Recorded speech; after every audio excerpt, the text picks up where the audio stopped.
Good morning, ladies and gentlemen. I'm Dr. Randy White. Welcome to Ask the Theologian. Glad you're here today on this Wednesday. You know, on Wednesday, we also study the Gospel of Mark. We do it about 10 minutes after 6 Mountain Time. And we would love to have you today as we're going to finish out the crucifixion of Jesus Christ in the 15th chapter of the Gospel of Mark. Maybe you can join us live or archived. You got questions today? We got answers. Right dividing answers, hopefully biblical answers, hopefully right answers. But if we get it wrong, we just back up and get it right. That's what we do.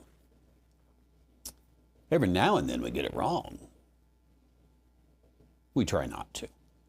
But nonetheless, if you have a question, put the word question first if you're watching live, or go to askthetheologian.com, and there it will come in 24 hours a day, 7 days a week, and just be awaiting in the inbox, ready for us to go. As I see, we've had a few come in overnight here and ready to go, and we are glad.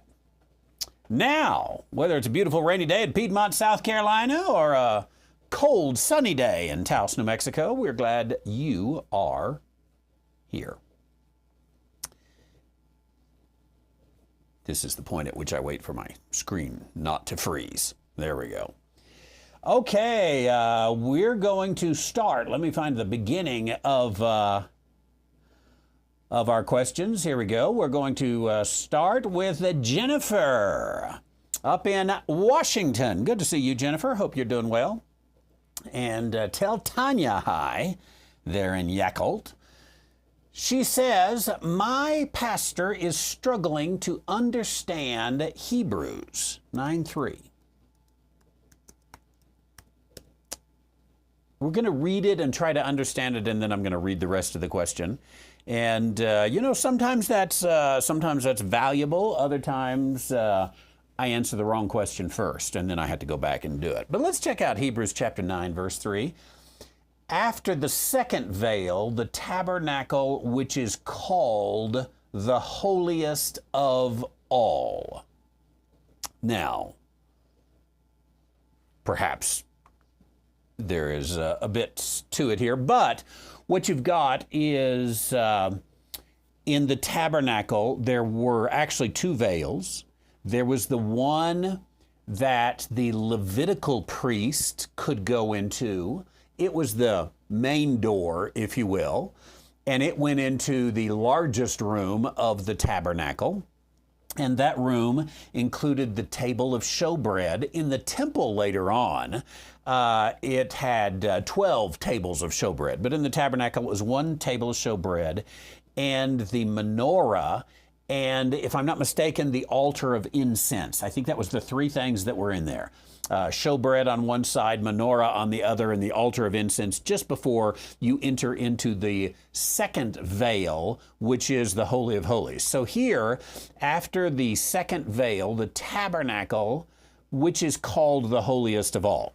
Now, the tabernacle, I think this here is actually referring to the room in the tabernacle, is how we would understand it. The tent, which is called the holiest of all, the Holy of Holies, as we often call it. Now, it says this had the golden censer. Check on that. Is the golden censer the same as the altar of incense? That could be within the Holy of Holies. I had it outside of the Holy of Holies. And then within, also you have the Ark of the Covenant, overlaid round about with gold, wherein was the gold pot that had manna and Aaron's rod that budded, and the tables of the covenant. You know, I may be wrong, and you can check this also. Is Hebrews 9:4 the only place that tells us what is in the... it seems like we know that the tables of the covenant, the Ten Commandments, were in there, I think, from the Old Testament, but I'm not sure we know about the manna and Aaron's rod. Maybe we do. See if we have a cross-reference to Hebrews 9:4. But nonetheless, the golden censer, that's what I'm most interested in when you find that out. Now, let's come to the question. My pastor's struggling to understand Hebrews 9:3, which mentions the altar of incense behind the second veil, 3 and 4, in the Holy of Holies. I listened to your sermon on Hebrews and grasped some of it, but I'm still a bit confused. Well, I'm not surprised because Hebrews is not an easy book. A lot of Old Testament references and allusions that we don't get all the time. I could have even been wrong. Hard to tell. But let's go on. Could you clarify this passage further and explain how the Greek indicates that it's not actually inside the Holy of Holies? Okay, yeah, that we stumbled on the same thing. Because I was like, hey, I don't think that's in the Holy of Holies, which had the golden censer. So let's check that. First of all, let's get confirmation. Is the altar of incense outside of the Holy of Holies before the entrance?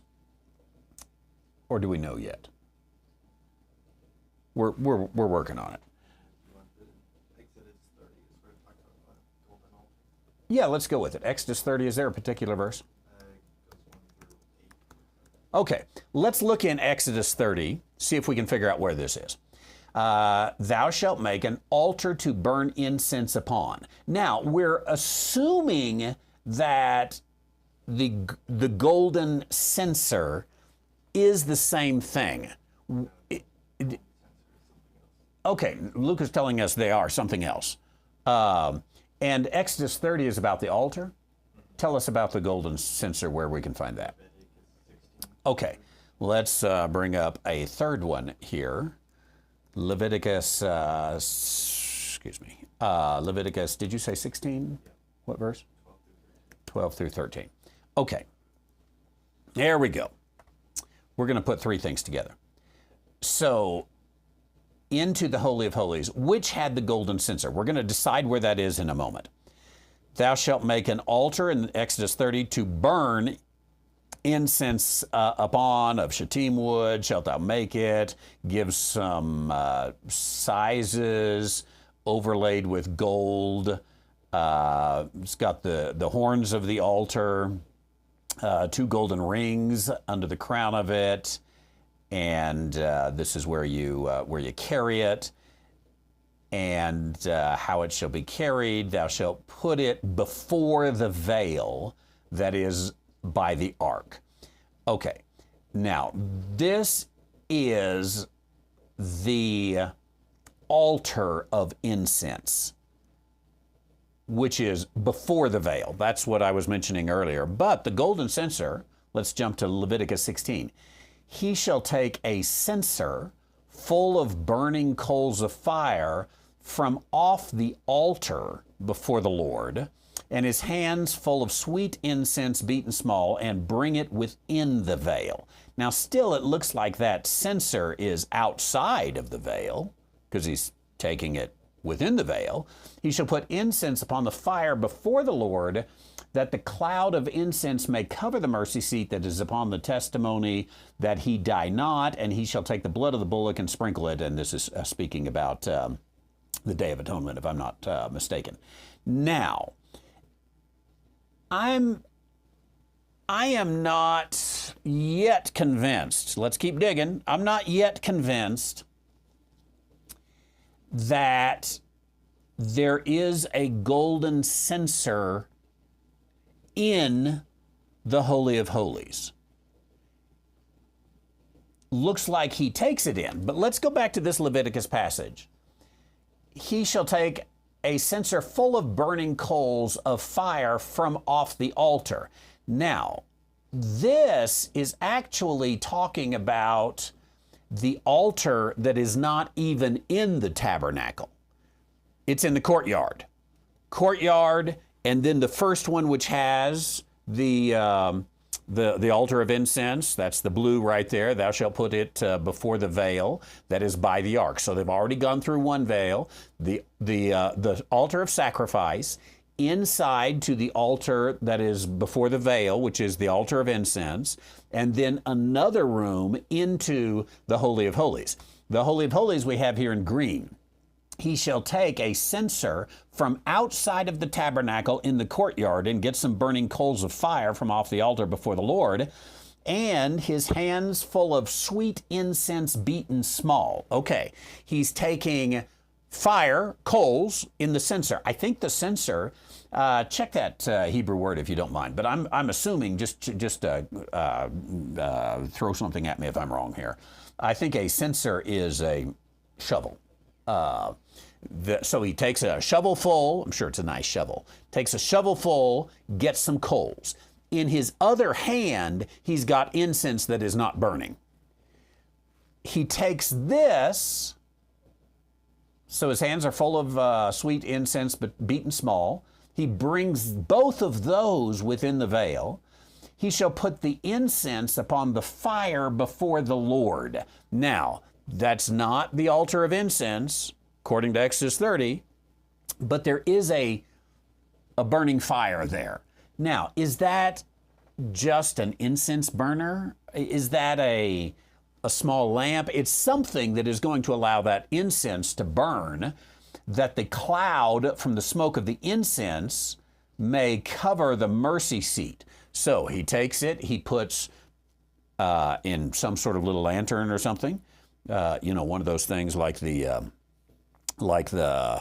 Eastern Orthodox priests have, takes that little thing, puts some coals in the bottom, puts the incense in the top, the smoke begins and the smoke fills the room. And this happens that he die not. That is, he's not supposed to look at this, and so it covers his view. Obviously he can see it when he goes in there, during the time of the sacrifice. Am I right on censer? Yeah, it's a fire pan or shovel. Okay, a fire pan or a shovel. I think I'll start calling it that at home, when I'm cleaning out the wood stove. So hand me that censer over there.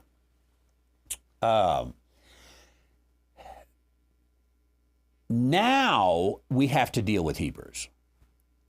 Because if we've gotten this right, we're understanding it that there's some kind of a fire, but it's not an altar. It's a smoke maker inside the Holy of Holies. You've got the altar of incense outside the Holy of Holies, but within the tabernacle. And you've got the other altar where you're going to get a coal from and bring that all together. But going back here to Hebrews, it looks like, see if I can get us here to the right place with one screen. There we go. It looks like the golden censer is inside the Holy of Holies. Now, that would conflict with Exodus. Let me back up. The one place, remember, the censer is I said it would conflict with Exodus, but that's the altar. The censer is the shovel.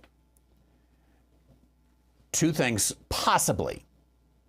One, do they store the golden shovel in the Holy of Holies? That's where it stays. That's where its hanging spot is. Or is it talking about he's taking it in there? It is going to be there. Let's check out the Greek for this and dig a little deeper to fully understand what we've got going here. And I'll bring this up on the screen for you in interlinear.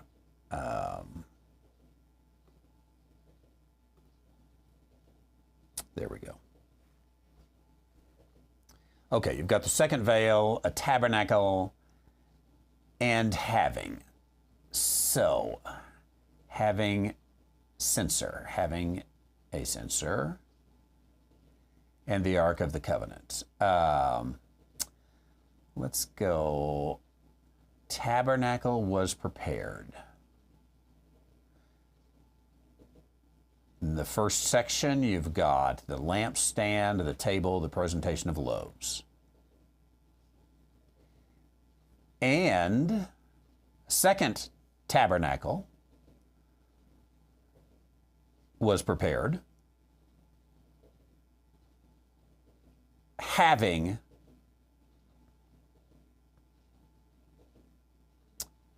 Thumiaterion. The golden censer, and it's definitely inside of there. I don't know what I said in my original Hebrew study. The altar is not in there, but the censer is. Now, let's see if we can dig into that word a little bit more and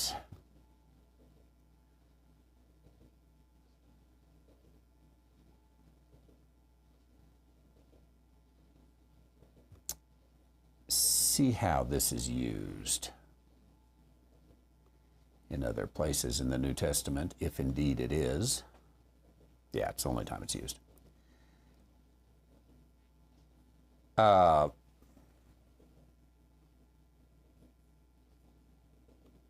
Pulling up the Enhanced Strong's Lexicon here for you. If I push all the right buttons, I will.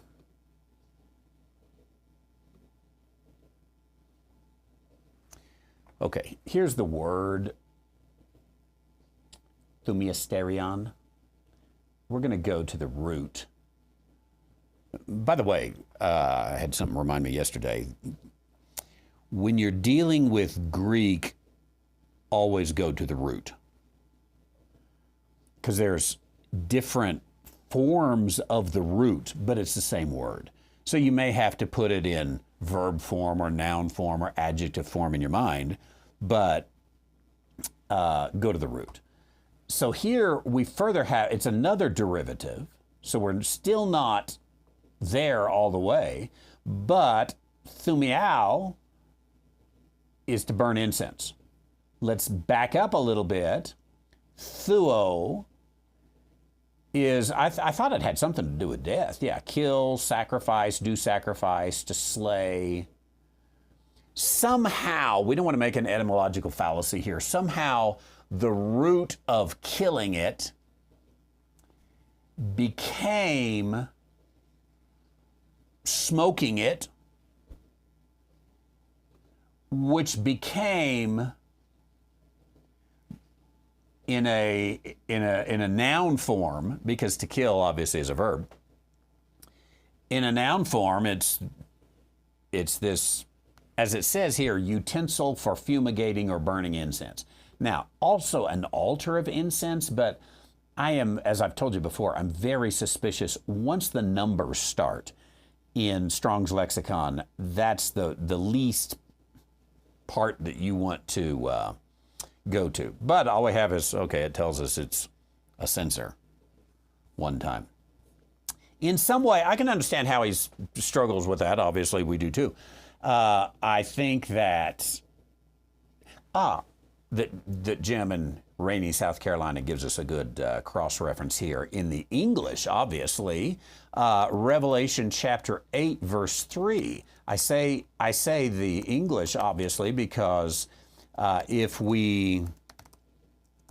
since we know that that particular word is only used once, then Revelation 8:3 must be a different word. You've got a golden censer. Now, I want to make sure we've done this right, because golden censer sure looks like the same thing in English. And we've got word number 3031 over here. And what have we got here? We've got, word number 2369 is this censer versus 3031 is this censer. So a different something is going on. Now, let's see, excuse me, let's see if we can find Revelation 8:3. Let's go to that in Greek and see what word we've got here. Yeah, definitely a different word. Up here at the top. Libanatos. The gum exuding from a frankincense tree, or a censer. Libanitos. I'm sure it's the same as like a libation is a liquid offering that you give. And let's go ahead and follow that back here as well. It comes from Libanos, a foreign origin, frankincense tree. But let's keep backing up there. Okay, it comes from frankincense. It just keeps going back a long way. Liban, it's white. There you go, white stuff. Which later they began to call that frankincense. Okay, so Revelation 8:3, that's a good reminder that in some cases, obviously probably not going to be a huge doctrinal issue on this, but in some cases you had to be careful doing an English search because you'll get the same word censor, and yet you really want to get into it. Another angel came and stood at the altar having, let's say this is something to do with frankincense. And there was given unto him much incense that he should offer it with the prayers of the saints upon the golden altar which was before the throne.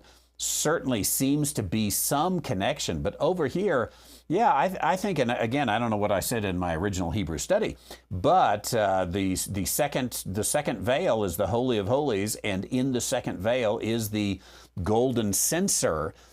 There, is that talking about the thing that is making the smoke in Leviticus chapter, what was that, 19, 18, 16?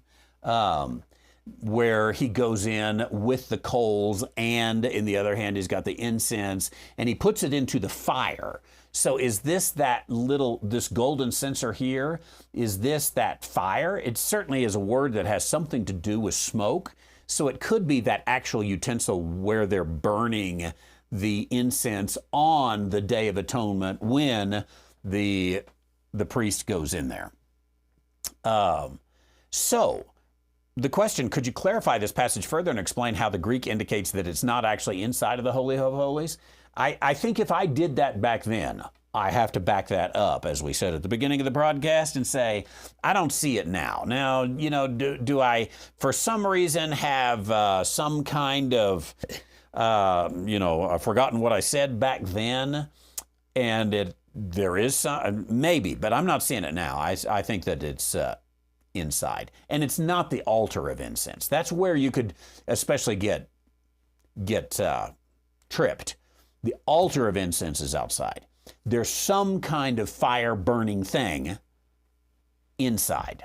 I hope that is helpful to you, Jennifer, up in Yakult, Washington. I appreciate that.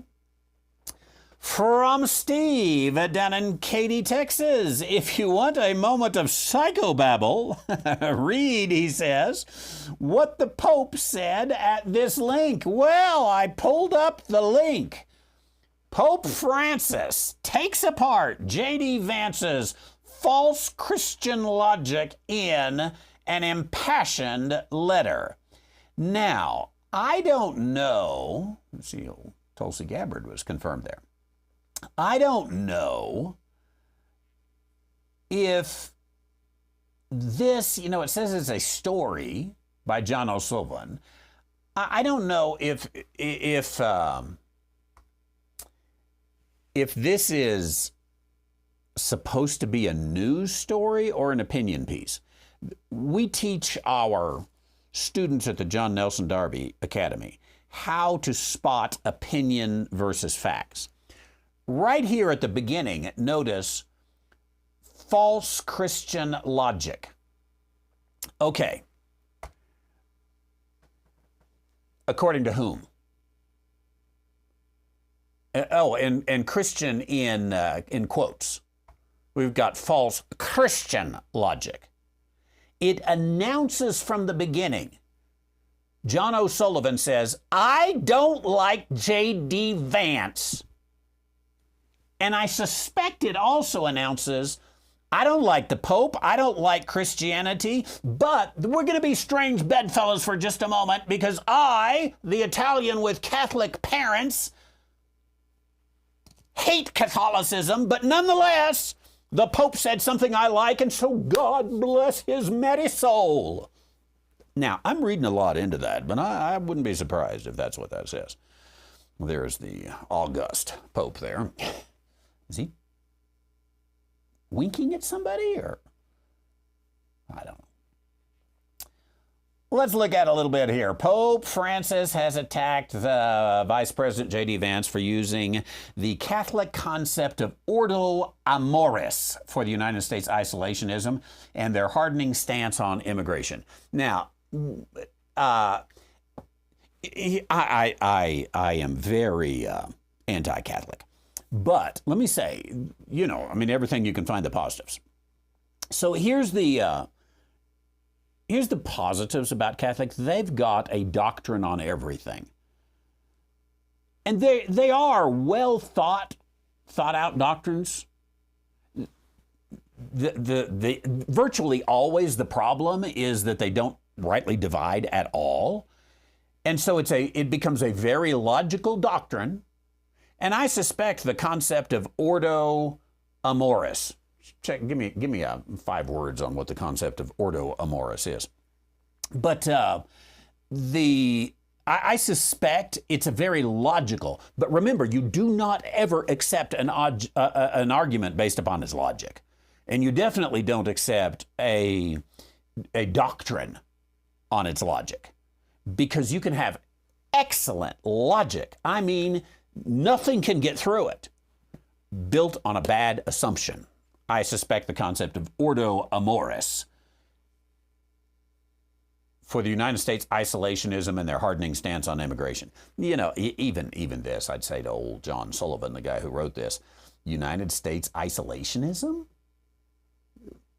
What is this, 1915? There is a hardening stance on immigration, no doubt about that. But, so J.D. Vance, he's a Catholic.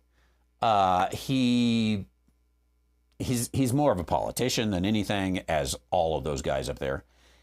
And so, you find things to help the Catholic vote and say, look, because the Catholics have traditionally sided with pro-immigration issues and pro illegal immigration issues. They don't care anything about the law, of course. Unless the law says thou shalt wear a mask and get a vaccine. Oh, we must obey the government. Romans 13. You can't harbor illegal aliens in your church. Oh, that wicked government. They're a little pick and choose, but anyway, ordo amoris. What is it? Order of love. Oh, I thought amoris had something to do with love. The order of love. We got the order of love. Love makes the world go round. Okay, now somehow J.D. Vance took this order of love, and I'm sure he's got some logical way of doing it. But anyway, in a recent Fox News interview, Vice President Vance, who converted to Catholicism in 2019, a process for which he thanks his wife, Usha, referenced ordo amoris, which means the order of love. Oh, if I did just read in Latin, when discussing his views on immigration. In the interview in January, Vance, whose relationship to Donald Trump has seemingly been weakened, this is what liberals always want to do. They got problems. I see a crack. Let's get the microscope. Let's go at it. The whole thing is falling down. Nancy Pelosi's gonna be president. These guys are smoking something. Outlined his understanding of ordo amoris and how he saw it as pertinent to the United States. The vice president said there's a very Christian concept. Maybe I will go with, I'll back up a little bit and go with John O'Sullivan and say, okay, Christian. It's a Catholic concept. So it probably should, there's a very Catholic concept. That you love your family, then you love your neighbor, then you love your community, then you love your fellow citizens in your country, and then after that you can focus and prioritize on the rest of the world. I don't know that that's what Ordo Amoris is, but it's somewhat logical that you do have to prioritize your love. Is that what Ordo? I mean, if so, if you're before a religious audience, and Fox News has a lot of Catholic viewers. So if you're before a religious audience or on Fox News with all the Catholic viewers there, the conservative Catholics, you bring out your faith. This is what, it's you're supposed to talk faith if you go to Fox News. And Catholic faith would be, get you some points there. So goes and does it. But I suspect it's a decent argument. I don't know. Continue reading. He continued, a lot of the far left has completely inverted that. They seem to hate the citizens of their own country and care more or less about the people outside their own borders. The British Prime Minister should care about Brits, and the French should care about the French. It's not so hard to swallow that argument, is it? And then, the perfunctory, angry picture of the vice president. While not specifically mentioning Vance by name, the Pope refuted the vice president's interpretation, reports the New Republic. That might be saying, this one is so spurious that we don't even want to put our name on it. Let's blame the New Republic. But I'm sure he's talking about the administration. The Pope, who we're wondering is he even Catholic, wrote, Christians know very well that it is only by affirming the infinite dignity of all that our own identity as persons and as communities reaches its maturity. Oh, let's just keep reading here. Christian love is not a concentric expansion of interests that little by little extend to other persons or groups. In other words, the human person is not a mere individual, relatively expansive with some philanthropic feelings. The human person is subject with dignity who, through the constitutive relationship with all, especially with the poorest, can gradually mature in his identity and vocation. And the Pope says, I went to the Kamala Harris School of Public Speaking. I give you a word salad. There's a lot of stuff in there that says, I am from Argentina, I am a liberal, and I think you should take whoever comes into your borders. And I say this behind my very secure walls, and don't you Mexicans ever come into this place because I will kick you out. You know that's what the Pope means. The Pope is hypocritical. But also, you want to say, if somebody's interviewing the Pope, of course, popes don't have to do interviews, so there's never any cross-examination. But if someone's interviewing the Pope, you say, hey, remember Joe, the baby killer Catholic? Remember Nancy, the baby killer Catholic? Every human is not just a mere individual, relatively expansive. So bring your philanthropic feelings as you drip with blood killing those babies, Pope. You are a baby killer and you know it.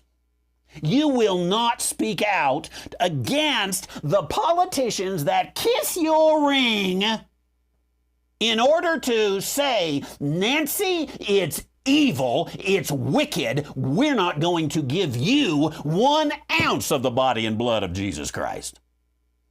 That Pope, he is a liberal farce, and every Catholic in America ought to rise up and say, our Pope's not Catholic, away with him. Away with him or away with me? Which is it going to be, Cardinals? Get rid of him. Because he really is one of the worst popes, and boy, what a booby prize that one is, to be one of the worst popes. I mean, the string of popes, you look at those guys, it would make a sailor blush what those guys were. Such farce! We go on. The Argentinian-born pontiff continued, true ordo amoris that must be promoted is that which we discover by meditating constantly on the parable of the Good Samaritan. That is, by meditating on the love that builds a fraternity open to all.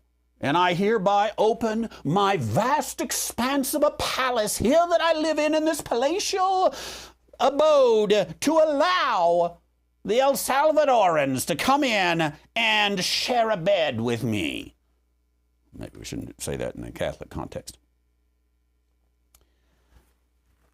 The parable of the Good Samaritan is a well-known story by Jesus. It illustrates the importance of loving and showing mercy to others. You know, they go, I guess we're almost to the end. Jesuit priest and editor James Martin similarly refuted Vance's claim. Yeah, you know, you can find, I'm sure in Catholicism, just like anywhere else, you could find the liberal priests all say, J.D. Vance is wicked, and God bless St. Nancy. Oh my, she's done so much good for the kingdom of God. Oh dear, dear Nancy. And then you're going to find others who will. You wouldn't have a hard time finding a Catholic priest who says, Francis, what have you been smoking? You've been bad from day one. You'd find them on both sides. And it's a political divide. I mean, this is all politics. Politics couched in religion. But the liberals love to use religion when somebody religious says what they want. I think, even the Catholics, of course, build all their theology on being Israel. And so they would, and I'm sure the Pope does somewhere, they would go to the Old Testament and say, you must be kind to the stranger in your midst. They skip those parts about the person who doesn't abide by the law gets kicked out.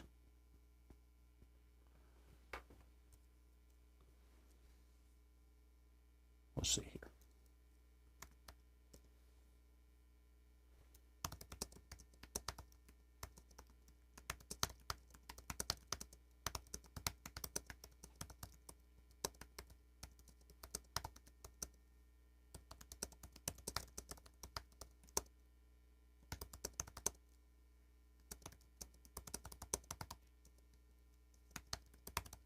See if we can find anything here. I don't know if we will. It was too hard for me to communicate to Snurdly over here to see what we had there. But I'm pretty sure the Torah had some really strict rules about who could live within the community. But they skip those. And this is what the Catholic Church does. It's pure Catholicism is to pick passages that are a blessing to me and skip those for others.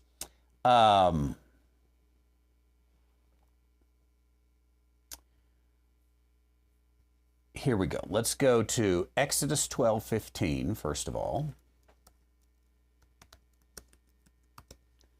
And at the same time, let me bring up Exodus 12:19. Probably don't need to put those side by side, but I did. Exodus 12:15. 7 days you eat the unleavened bread. The first day you put away unleavened bread out of your houses. Whosoever eateth leavened bread from the first until the seventh day shall be cut off from Israel. Now this is talking about Jews. Let's jump over here to verse 19. 7 days there shall be no leaven found in your houses. Whosoever Whosoever eateth that which is leavened, even that soul shall be cut off, whether he be stranger or born in the land. There's the one you really need. Exodus 12:19. So, I knew the laws talked about, hey, the foreigners have to obey the law, or what happens? Cut off. Out of here. Goodbye. That was Old Testament law. Israel wasn't a haven for anybody who wanted to move in under the Old Testament. But again, the Catholics, and I would say by and large the evangelicals, and definitely all of the liberals, and sometimes we fundamentalists do it on the flip side. You know, just I like this scripture. Ooh, whoa! I love the Bible. I love the preacher who preached that scripture. I love it, love it, love it, love it, love it. But as soon as you get over onto something that you don't so much like, you just skip it. And that is what the Pope has done. You know, in terms of, there's a political aspect of being the Pope. And I think Pope Benedict was a better Pope by 10,000 times than Francis. They kicked him out. Nobody totally knows why, but maybe it's because he was a decent theologian, Benedict. Francis has never been anything but a Marxist. And I think that's what the Cardinals said, we'd rather have a Marxist than a decent theologian. They were, you know, moving from John Paul II, who was anti-Marxist, anti-communist. And, you know, in a sense, some of you are too young to know this, but in a sense, Ronald Reagan, Margaret Thatcher, and John Paul II together ended the Cold War.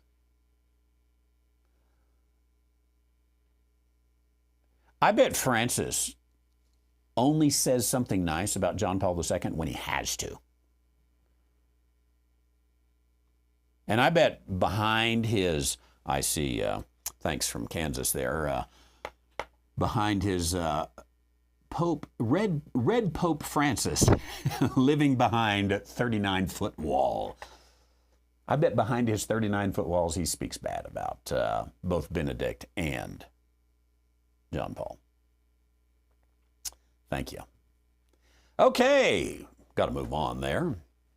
Let's go to Manny down in San Antonio, who has a question about two passages in the book of Revelation, Revelation chapter 7, verse 4, and Revelation chapter 14, verse 3. Let's check the two verses out here. First of all, I heard the number of them which were sealed. There were sealed 144,000, all the tribes of the children of Israel. Chapter 14:3, as they sung, as it were, a new song before the throne and before the four beasts and the elders, and no man could learn that song but the 144,000 which were redeemed from the earth. Okay, interesting. We had a little question yesterday about the 144,000, but hit a little different regard. But this passage might inform that question from yesterday, and that's when were they sealed? When did they do their stuff? The question here is, how does this work in the 1,000-year millennium if they get redeemed from the earth? Okay. Let's back up to verse 1. Lo, a lamb stood on Mount Zion. I wanted to back up and see, is this on earth or is this in heaven?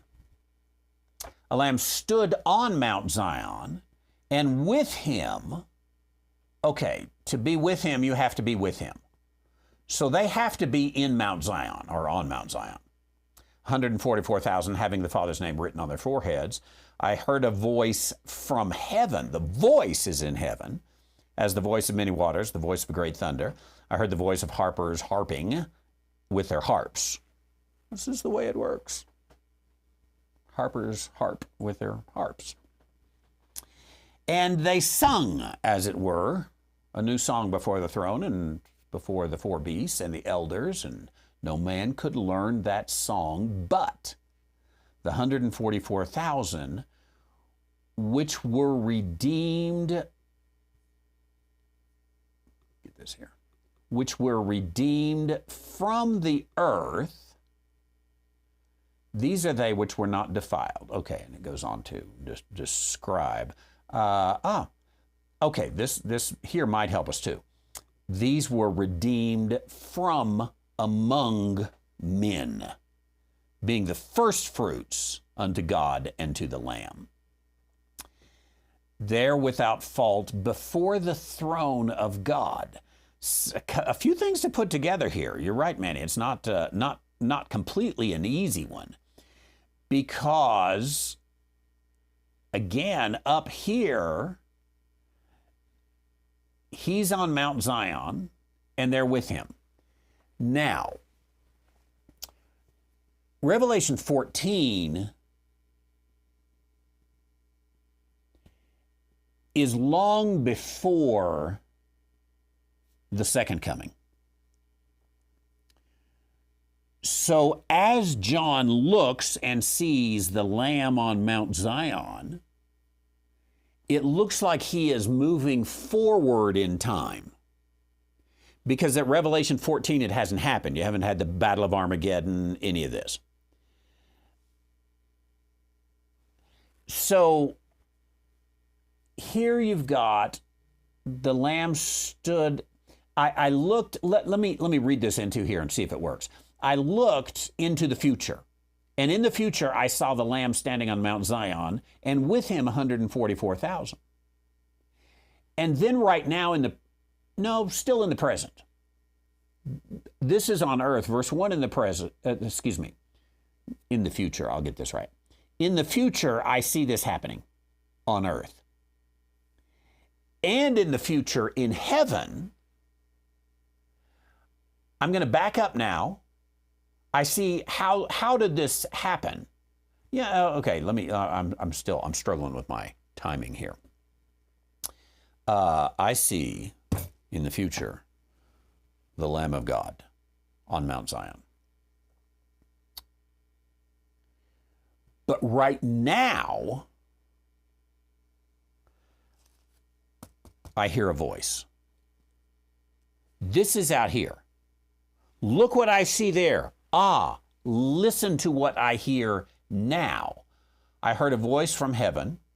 And the book of Revelation, being apocalyptic literature, does this. It bounces back and forth a lot. You ever see a movie where it's it's in the past, it's in the present, it's in the future, and you go and say, I have to see that again because I couldn't put the scenes together. This is the book of Revelation. Hard to put these scenes together. So maybe right in the present as John writes, there's this voice explaining how did these 144,000 get with the Lamb on Mount Zion? Well, they knew this heavenly song. They were redeemed. Up here in verse 1, they had been redeemed from the earth. Let's just take the word from, which is removed from. So they are in heaven prior to the time they're on Mount Zion. There in heaven, they were redeemed again from among men, being the first fruits unto God and to the Lamb. The Lamb is later going to be on Mount Zion. And in their mouth was found no guile, for they are right now, not in the future, they are right now, as John speaks, without fault before the throne of God. I think you'd have a hard time saying the throne of God is there on Mount Zion.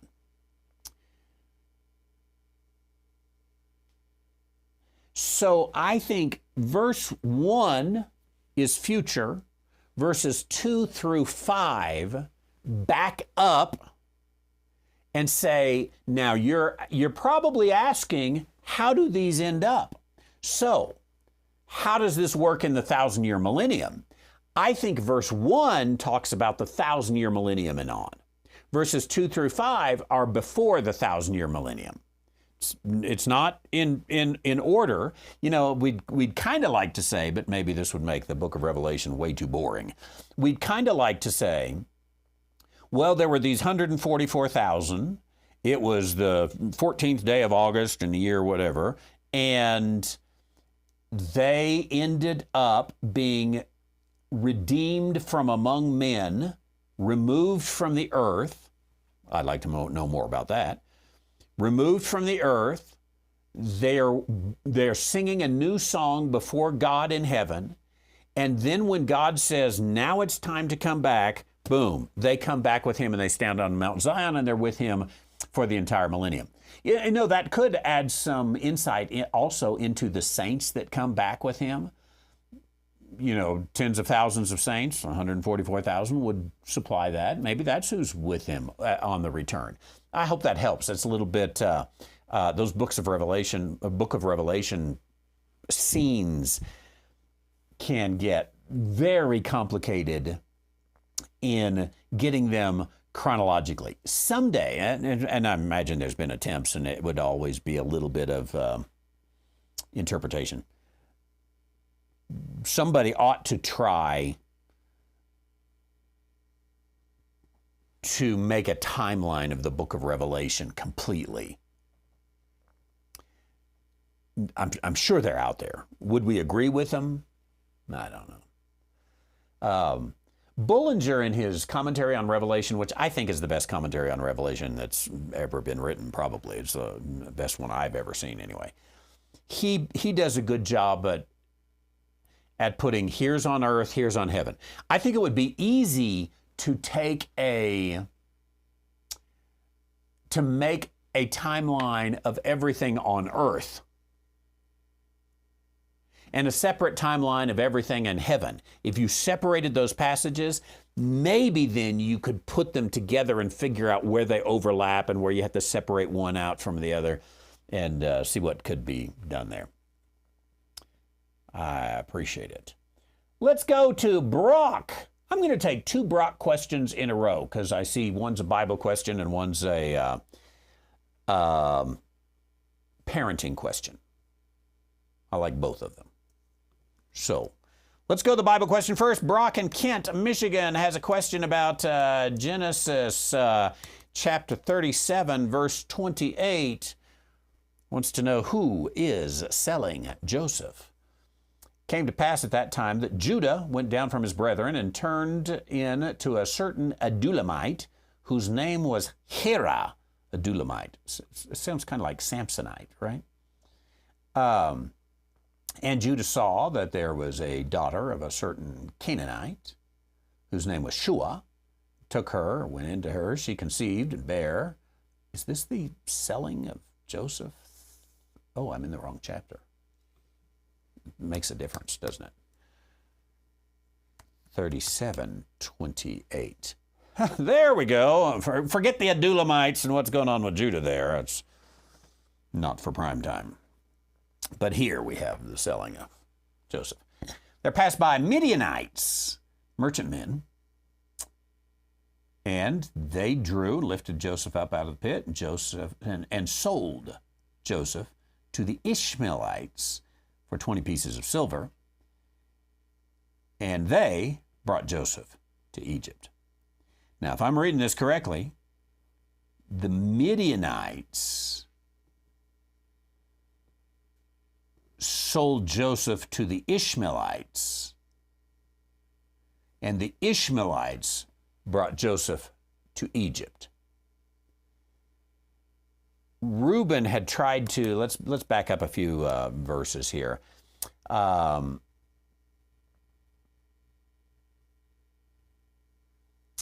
Let's see. Joseph comes in verse 17. They saw him afar off. Conspired, the brothers, conspired against him to slay him. Behold the dreamer, right? Let us slay him, cast him into some pit. We'll say some evil beast devoured him. Reuben heard it, delivered him out of their hands, said, let's don't kill him. Reuben said, shed no blood, but cast him into this pit that is in the wilderness. Lay no hand upon him, that he might rid him out of their hands, to deliver him unto his father again. Came to pass, when Joseph came unto his brethren, they stripped Joseph out of his coat of many colors that was on him, took him, they, the brothers, cast him into the pit. The pit was empty. There was no water in it. They sat down to eat bread. They lifted up their eyes and looked, and behold, a company of Ishmaelites came from Gilead. Let's remember Ishmaelites of Gilead, with their camels bearing spicery and balm and myrrh, going down to Egypt. Judah said to his brethren, what profit is there if we slay our brother and conceal his blood? Come, let us sell him. This is at least their plan at this point. Let us sell him to the Ishmaelites. And let not our hand be on him, for he is our brother, our flesh. And his brethren were content. What? Watch out. I thought I had the scripture up. I got me up. I was just going to say, watch out, Luca, if you have a lot of brothers. People who have a lot of brothers should be careful here. There passed by Midianite merchantmen. Okay, then passed by Midianite merchantmen. Drew, you know what it looks like? And if so, I've never caught this before. Then, okay, they've got the plan. The brothers have the plan to sell him to the Ishmaelites. But it looks like the Midianites beat him to it. Now, you could say this they is the brothers. Then there passed by Midianite merchantmen. The brothers drew and lifted Joseph out of the pit and sold Joseph to the Ishmaelites. But that just makes this whole statement, let's put that in red because that's the kicker right there. If they is the brothers, then the red statement is seemingly meaningless. So could it be that they plan to sell him? See the Ishmaelites over there? Let's sell him to him.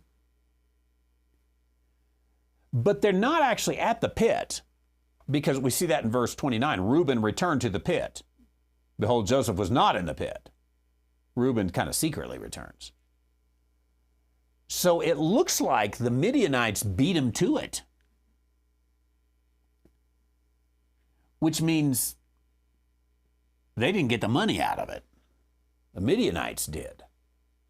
Let's double check here and see what our friend Bullinger has to say, if he says anything about this. Genesis 37:28. Let's see. See if I can get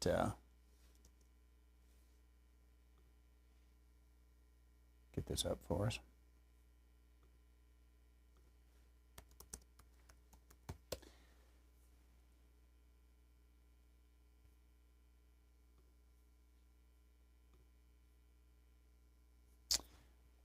The Midianites, he says, see note on verse 25. Okay, and I popped up the note on verse 25 where it talks about the Ishmaelites. So 39.1. In 28 and 36, called Midianites. Ishmael was the son of Hagar, Midian the son of Abraham by Keturah. See Judges 8, 24 and 25, where they were mixed together and were distinguished only by their nose rings. This is how we tell people apart in Taos. No, that's a different nose ring than the other lady had.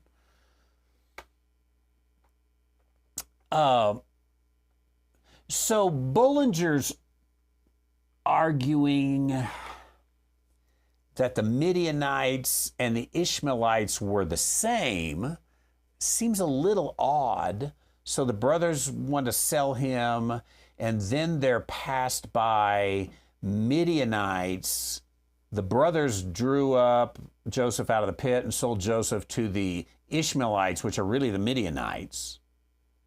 and brought Joseph. That's the way we take the story. We put them in our mind as the same, but I wonder if Bullinger just is trying to put that together. Here, these Ishmaelites came from Gilead. Gilead's a ways from Midian, a long ways. One's in the north, one's in the south. Let's check one more thing. Let's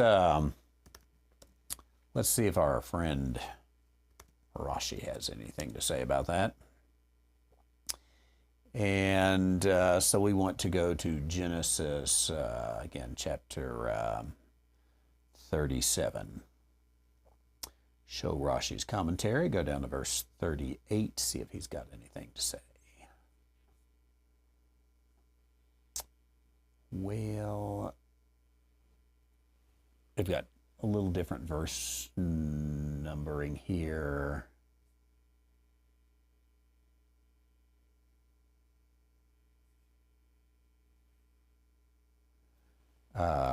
Here we go, verse 28, that's what it's supposed to be. They don't have I just was looking at it wrong. The Midianites, merchantmen, passed by. They pulled and lifted Joseph from the pit and sold Joseph to the Ishmaelites. Now, he says the Midianite merchantmen, this is another caravan, and Scripture informs you that he was sold many times. The sons of Jacob pulled Joseph out of the pit and sold him to the Ishmaelites. We might want to dig more into this particular book here if we were really digging into it. Bullinger seems to say, it's the same people. Rashi says, it's a different group of people. They were sold many times, but then he turns around and says the brothers sold him to the Ishmaelites. So Rashi seems to be saying they sold him twice.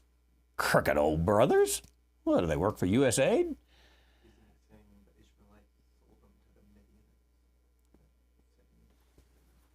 No, I don't believe so. The sons of Jacob pulled him out of the pit and sold him to the Ishmaelites. And the Ishmaelites to, yes. So, but the Midianite men passed by, pulled and lifted Joseph, and the Midianite, here he says this is the sons of Jacob, sold Joseph to the Ishmaelites. Could it be the Midianites are helping him out of the pit? It looks like, however you put that together, Bullinger has a decent argument to say over in Judges they're the same. We haven't looked at that, but maybe you can argue that. It sure looks to me like you got two groups of people. Now, did the brothers sell him twice? Did he get? Did the Midianites just help out? Did the Midianites pick up and sell him? What's going on there? Somewhere we're not quite putting all the story together there. And this is a good point, Brock. I think that we in the Christian world sometimes ignore all that too much. And people with sharp minds don't like the preacher ignoring that. So those things, for that reason, if nothing else, those things are really worth doing. And I know some of you, there's probably not much of you here on this program because we get awfully detailed sometimes. But promote people being detailed. If you're in a church, and the people say, "Oh man, I got lost in all 1,000 details there." I say, "Hey, yeah, but there's a young people over here, and they are detail oriented. They're really sniffing out, hey, where's this thing wrong? Where's the preacher not telling me right?" And rightly so. They're young people. If anything, they can be somewhat suspicious. So really we need to dig into that. And accountants, this is what accountants are supposed to do. You should go to work for Elon Musk. Check out and say, okay, the accountant in Brock here is saying, I got to know which account to put this to. Who gets the money? Is it the Midianites? Is it the Ishmaelites? Do I have 2 transactions? Do I have 1 transaction? So good job trying to put that together. I don't think we accomplished putting it together, but definitely there is something there that we ought to dig in and we ought to find out. Okay, I said I was going to take 2 questions from Brock, but I am out of time. But tomorrow will be fun. We'll start with Brock's next question, which is, should we as parents force our children to pray at dinner? So far, I'm thinking the strategy is to lead by example and at least make sure they know how to be quiet. I can't wait for that tomorrow. I'm looking forward to it, Brock. We're going to talk about prayer at mealtime. We're going to talk about, especially with your children and leading by example and everything else. That'll be fun. And we've got a question about Satan and the angel of light.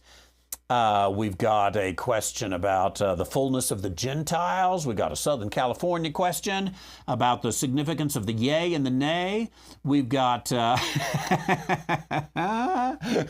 we got Pastor Ron is not going to get his question answered. He said, how many cups of coffee did you have prior to the show today? I don't drink coffee, Ron. It was a true statement. But I do get a little caffeine. But I only used 2 scoops today instead of 3. So maybe that's the problem. Maybe it's not enough caffeine.